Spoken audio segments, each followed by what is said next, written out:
Hey, this is Arsene from Rambling Rican. This is part 3. Yay! We're almost done on day 1. I don't even know, 6. I don't even know where we are. So, either way, this is the end of day 1. And hopefully this is the type of things you want to hear. So let me know in the comments. And without further ado, this is the last part of that 90-minute video. This is the point where I was saying that I was humbled by how well I was treated. I'm a nobody. I'm really a nobody. And so because I missed last year the final guys, like, everybody knew I was there for Nagano. I really, really wanted to see Nagano's run. And at that particular moment in time, we had no idea that we were not going to see Nagano's run that night. So I asked quietly, am I allowed to at least be near the door so I can see it? Because I know there's probably not going to be enough space in the stands. So I ended up being allowed to go back in. In fact, they put me in the front row. Like, you didn't have to. There's a corner way up in the bleachers. I'm perfectly fine being up there. I just want to see it. And they're like, no. And there was plenty of space because I think an entire section emptied out and they never filled it back in. And considering that the runs were going really, really slow, I have expected that they would clear me out after a while, and I completely understand it. Like, if they wanted me to move, and fine. So they said, just stay there. Don't bring attention to yourself, and just kind of go with the flow, and you should be fine. So I found funny because, and then the All-Stars ended up walking out like they always do, where they record the usually not this time around because they cut all those things out, but you have like the audience reactions and more specifically the star reactions.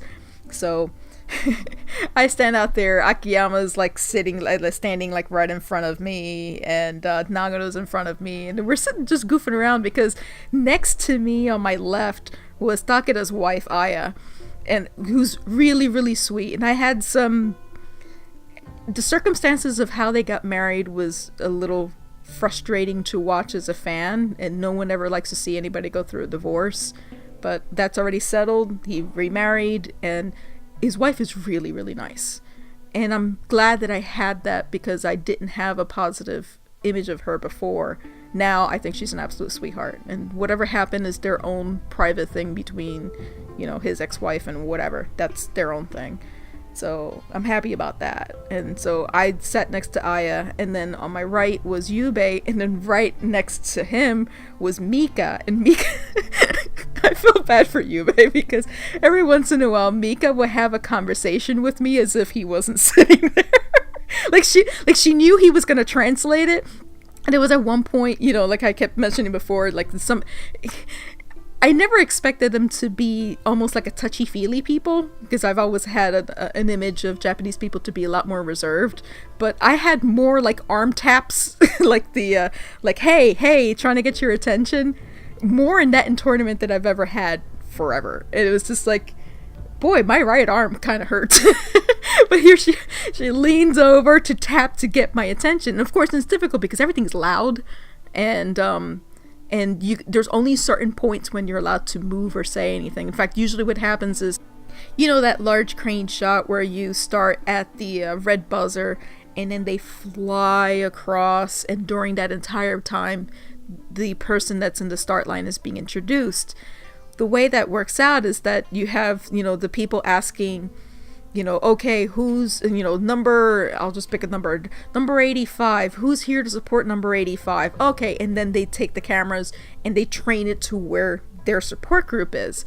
So once that's done and they explain to the entire crowd who this person is, their age and what they do, because everything's all like occupation based. That's how it always is. It's like, okay, so ramen shop person, blah, blah, blah, blah, blah, blah, blah, and then, or if they're a star, they give you a brief synopsis of who the star is. So everybody has at least an idea of who the person is, which I think is fantastic. And they've always done this. So after that's done, you hear 3, 2, and then quiet. So what that means is that usually you can tell because the crane is being moved, the camera is being moved all the way to the back.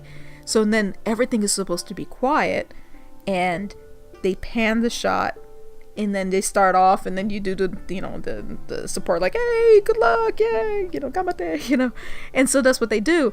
So, but in between that, when they're resetting or whatever, then you can have the conversation. So sort of like at the end, and then all of a sudden Mika's arm goes across, which I thought was amusing. So halfway through, I don't even know, I would assume late 80s, low 90s. They started to slow down again. It's now like 9:30, 10 o'clock. I would say about 9:30. I think it was around 9:30. And Yubei turned around and he goes, oh my god. I'm like, what? He goes, look at the lights. Now they have, floodlights, huge spotlights, like stadium lights, I guess is what I don't know what they're called. And you just saw dew flowing sideways like rain. I mean, it wasn't rain, it was dew. And anybody that has been anywhere near the tropics, Florida, in my case would be Puerto Rico, you know what that looks like. And it was epic. So then Mika, arm across, and she takes her hand and runs it across the pipe, because we're sitting in the front row, so you have the the pipes that, I don't know, barriers, I don't know what they're called. there's like pipes there, I don't know. Rails. Yeah, rails. So she takes her hand and slides it across, and her hand is covered. And we're like looking at each other going, oh my god, this is a problem. So as she does that, Yamada comes out of nowhere. I don't even know what he was doing. And so he's like looking at me and like swaying back and forth. I have no idea. I don't claim to know what his thought pattern is. And so he's having a conversation with Aya and I think someone else that was next to him. I would assume, Takada group. And so they're just in there talking, so I ended up taking a camera, and then so I like snap a couple photos of him doing that, and then so as he was doing that, you had Nagano like swaying between. It was like someone trying to get in between the shot, which I thought was actually really funny. So he walks over and he's like, "Has anybody have any idea what's going on?" We're like, "I have no idea." So it got to the point. And you already saw that. At least that was shown on TV. And for the record, both Kenjis, Darvish and Kong, should have had reruns. The thing that was told to us was, because they couldn't dry the warp wall, and that's where really people had problems. I'm like, no, they had problems on the freaking TIE Fighter. But anyway, so before that happened, they said, all right, we're going to try to dry the course. Everybody just get something to eat. There's like doner kebab out there. And we're going to just dry this entire place, or at least try to. So the fact that they sent everybody out, I'm like, okay, this is going to be a while. So I get up, and by that point, remember I had said that we had a rough flight over. Don was in agony. He had tweaked his back or pulled something on the flight over, the 13-hour flight from Chicago to Japan, and he couldn't even lift his arms above his waist. And so that's why I don't have a lot of photos from that time. But he sat in that chair the entire time. So while I'm in the stands watching stuff and whatever, he was watching all of our stuff out there. And at this point, he was soaked. People tried putting like towels and stuff on him. The temperature had dropped. It is now freezing and cold. I actually should have brought my coat. I ended up just, in fact, I forgot my sweater. So I had my friend's sweater, who was a little bit smaller than I am. And it's like, Okay, this is kind of, so I sent him home, and it took advantage. There were a couple people that called taxis, and so because the TBS building is right next to it, and I've shown this in the map where instead of turning left to go up to the lot itself, you would turn right to go into TBS. That's its own parking area. So there's a lot of taxis that collect there for many reasons. There's all kinds of stuff that's happening there, and they need, clients and yada yada yada. So they ended up calling a bunch of them, sent them over there, and so I just said, can somebody just please send them back to the hotel? And it was glad that they did, because we were still out there for like another hour and a half, maybe 2 hours. I think it closer to 2 hours. And so what ended up happening was, once that was done, like when you get like a certain eye contact with somebody that you can tell they want to talk to you, that was Anastas. So I've been seeing him like a little bit here, a little bit there during the day, but for the most part he was like, running around in different groups and whatever. And then so he was all by himself, and I'm not even sure where his family was at that point. They were there, but they were off in different areas. So he was by himself in the same cordon off area. And so last year I couldn't talk to him because dude speaks French. Now I know very little French. If I see it written, I can kind of figure it out because it shares Latin, and I know some Latin, and so if I even tried coming up with like if it's close to Spanish, and I know Spanish very well if it's close, but spoken language is a little bit more difficult for me. I don't know enough Japanese, and he didn't know English. So out of nowhere, he starts speaking to me in English, and really good English. Not perfect English, but really good English. And I'm like gobsmacked, like, wait, am I actually having a conversation in English here? And then like you can tell like sometimes there are a couple words like, oh, it's not working. And so I tell him to say it in French. And then he'll say it in French, or if he remembers the Japanese word, and I would actually know some Japanese word. So we're having a conversation. We talked 45 minutes. I felt bad for him because he was on that start line for like, I would say definitely a good half hour, possibly 45. I think it might have been longer, because by the time that happened, I was like 10. I think he was there for an hour. Holy crap. I felt bad for him because, as any athlete would ever tell you, and yeah, when you look at me, you don't see me as an athlete, but I was an athlete a long time ago. Yeah, before you were born, I was an athlete. But it's extremely difficult to, okay, you're about to go, and there's a mental state you put yourself into, like, okay, ready, and you're on. And then you're told to wait, and then you just kind of have to cool down, pull back, and then do this. He did this for, at the very least, half an hour, possibly up to an hour. And I was, at one point, he was on the start line the whole time. At one point, they was like, okay, go ahead and sit down or whatever, like, because they had seats there. They said, go ahead and sit down and whatever. I said, no, it's okay. And then he would sit on the start line, but the start line's totally soaked. And then they put clothes back on him again. Then he takes the clothes back off. And then it's like dude standing there in a loincloth while the dew's flowing sideways in rain. It's like 10 o'clock at night. It's cold. It's just, oh my God, it's miserable. We just saw Drew barely past that. And it was epic watching Drew's run, because I can hear April the whole way. And it was just because her voice is distinctive from Casey's, and yes, I heard Casey's. Casey always has like certain phrases that she uses, but April like talks to him and has like actually talks to him. So the whole thing with the get off the wall, you train in rain. I heard that crystal clear. And I'm like, oh, she's just dressing them down, and I was so happy they actually passed, because Lord knows if he would have passed or not. We actually did discuss that, but I'm jumping ahead again.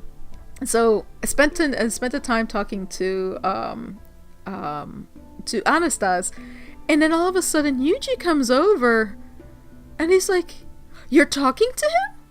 It's like, "Yeah." And Yubei was with me as well. So if there were any other words that he remembered in Japanese, that the Anastasia recognized in Japanese that I didn't know, he would translate. But we all like talk to each other, and then so Gene had come up around that time as well. Yeah, but Gene was also there. For part of it, he was kind of floating everywhere because he has friends everywhere, and so he shows up, and he's like, "You're talking to him?" He's like, yeah, he speaks English now, which I congratulated him because he didn't know English last year, and I'm having conversational English with him this year. Holy crap, that's a lot of work. Especially learning from a Latin language. English is not an easy language. And so I said, in fact, I told Anastas, your English is better than your Japanese. He goes, I know, it's embarrassing. I'm like, oh, that's so cute. So he's oh my god, he's a sweetheart. I love him. So, but you just like, wait, you're talking to him? He's like, yeah. And it's like, well, how do you, and asking Gene is like, how do you talk to him? He's like, I talk to him in Japanese. Wait, he speaks Japanese? Like, it's not like if you ever asked him. He's like, oh, it's just so it's funny. But again, I was like, why are these people hanging out with each other? It's just really, I can't even explain how funny that was, because I'm used to doing that, especially here in the US, that you're mixed. The US is so multicultural. It doesn't even faze me which countries people come from, and I try my best to try to communicate with whatever language one way or another we'll figure out. Japan is not quite that way. It's just it's just not. They're very isolated when it comes to that. So here, all of our foreigners, even if we didn't speak the right language, we found a way to talk to each other. So all of a sudden you hear the sound. This is now, I would say, definitely 45 minutes to an hour. It was a long time. I mean, there were lines to the porta potty. People sat down to eat. I'm sure Doner Kebab was happy because they were able to clear out all their food.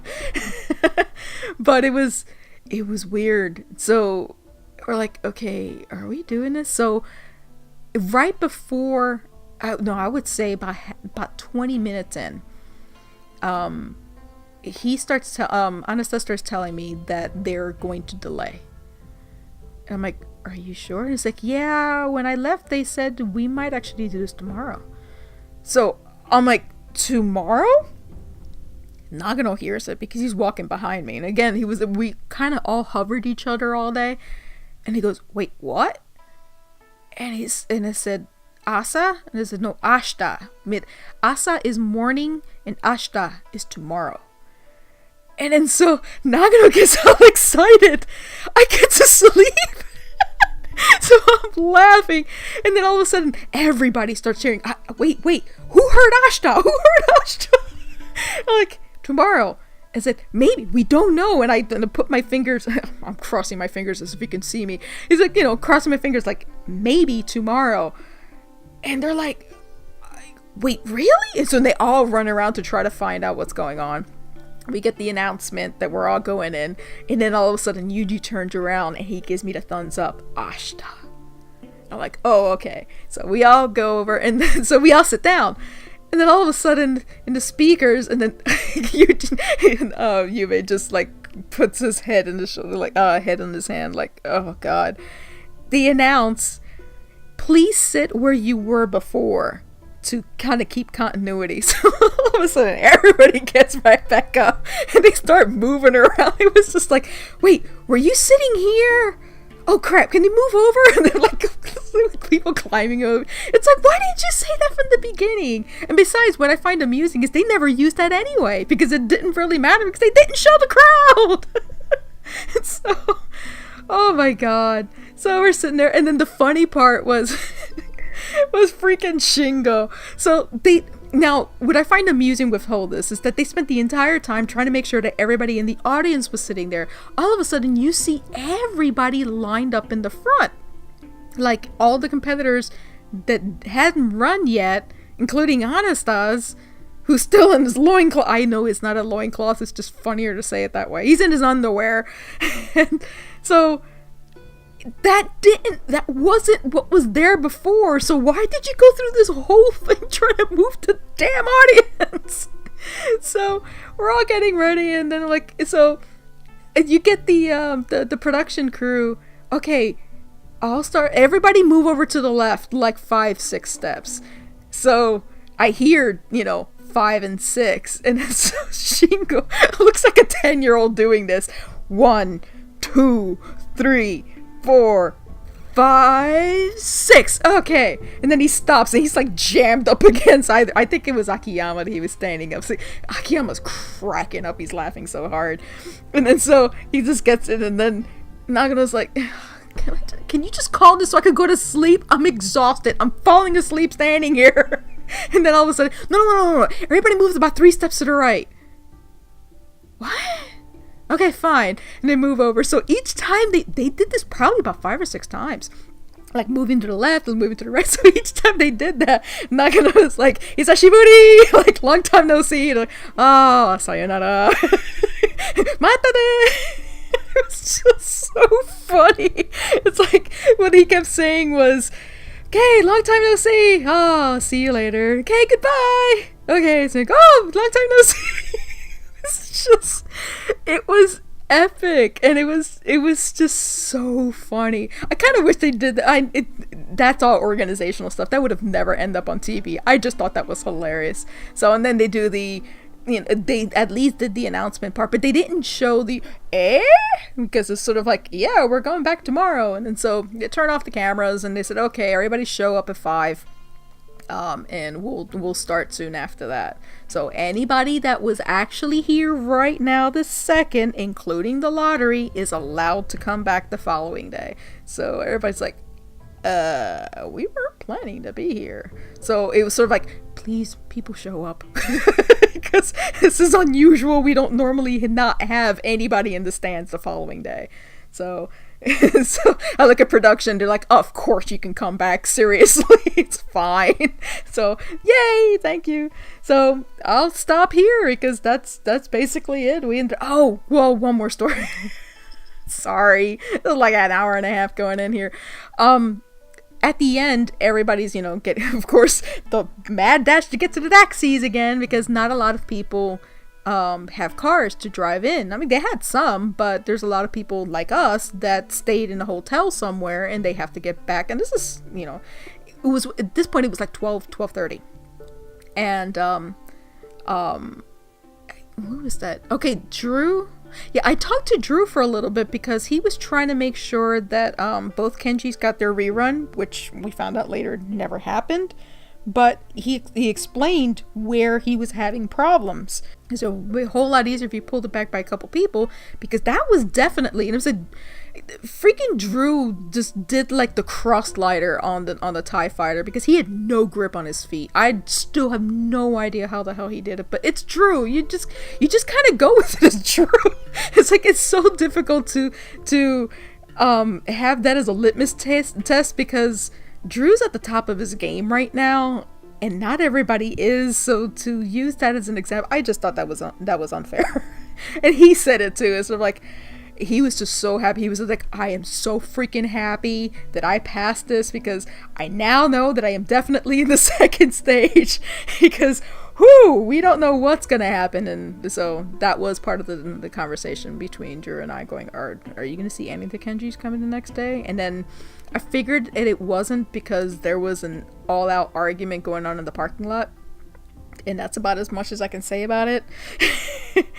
Let's just say there were words that were said, and the answer was no, you're not getting a rerun. Kenji wasn't part of it at all. Kenji kind of figured he was going to get shafted anyway, so it really didn't matter. And I'm like, that's really a veteran. Because it's sort of like, he's lost like every political argument. He doesn't even bother anymore. Sort of like, they said he was out, he's out. Great. I'm like, it's like, it's okay. I'm happy that you're getting all upset for me. I'm like, does this not bother you? He goes, it's Sasuke. And that's like its own verb. Like, it's not verb. I guess a state of mind. Like, the sky's falling. It's okay. It's Sasuke. It's like how? And I don't know, I guess if you're in it for 15, 20 years and you've seen all kinds of, all like the bad luck has hit that poor man. I feel horrible for him. It's like this even happened in the final for him. Good lord. But he was totally chill. He was like, yeah, you just kind of gotta go with the flow. It's a TV show. Now, if it was a sporting event, I mean, there'll be like, you know, federations and stuff on your behalf supporting you. But it isn't. It's a TV show. So you're at the whim of the producers, and the producers decided, nope. And that's what happened. I wasn't happy about it, and I voiced my displeasure, but there's nothing you can do about a situation like that. So I was hoping the following day that they started back up with the Kenjis, and then I saw it was only Anastas, but I'll leave that for the next one. So we get to the parking lot, everybody's leaving, everybody's getting taxis and whatever, and I'm just kind of waiting until the first round goes. It's a whole lot easier. My friend was leaving, she had her car filled, and then so I'm like kind of like, I think I was I with Jean? I think I was with Yube. And we're just kind of waiting around because we asked for later ones, waiting for everybody else to kind of leave because you can tell they're all rushed. And so, out of nowhere, I hear my name almost like in Doppler effect. I don't know if you like it's like, I'm like, wait. I turn around, Nagano's hauling ass across this parking lot. I'm like, yes? Can I help you? And he calls out my friend's name, Carol. And Carol, most people that have read my blog know that she was the author of Power of Sasuke, and that's its own. I'll probably do a video on that at some point. But it's still out there on the internet, and you know, that's how I met her. This point is almost 10 years ago. And so, but it reminded me, and so we were trying to get him interviewed for the documentary that is being filmed, and they're only about halfway through, so I'm not sure when they're gonna actually finish it. But he turned around and says, I'm off all day tomorrow. It's like, oh, that's right. So I turn around looking to see where Carol is, and I see her car drive past us, like, there she goes. And so all of a sudden she gets parked right behind all these taxis. So I run over and go, Nagano needs to talk to you about it, possibly scheduling that interview tomorrow. And she goes, oh! So she gets out. And that got all settled out. And then I'll talk about that, you know, from the following day. But he's like, thumbs up. And I'm like, just go to sleep. Go to sleep. He starts laughing. Kids are all like half dead. They're like so exhausted. And Sami's like, Matashita! Until tomorrow. Everyone's like waving. Everybody giving hugs. And then Akiyama says goodbye because he was never scheduled to be there on Sunday. I'm like all depressed. He's like giving me a big hug goodbye, and Boonpei's like, I'm going to sleep. It's like he wasn't even supposed to be there that day at all. In fact, we found out like Thursday, and this is Saturday night, that he was maybe gonna do a couple of hours, and he ended up staying pretty far. So we head out and head back to the hotel, and that's where I'll stop. And so we'll finish off the following morning. And yeah, these are pretty long. I wanted to know if this is the type of thing you wanted to hear. It was, again, because I didn't record a lot of things at the end, and a lot of it was, I'm not allowed to record anything on set, and I wasn't about to, I wasn't about to dishonor the people that gave me the opportunity to be on this set, because I didn't need to be there for, that big chaos at the end. But I wasn't supposed to take photos or videos or anything on set, and I was there for the second half, most of the second half on set, and I can't take photos of that. But story-wise, I know I got yelled at last year for doing very, very, very, very, very short videos. And then this is now the opposite of very, very, very, very long. So please let me know in the comments if you like it. If you wanted me to do something different for part 2. Or if this is the type of thing you actually wanted. Hopefully this gives you at least a better idea of what happened during the day. All the positive things. Results and stuff you guys already know. There's kind of no point in me going through that.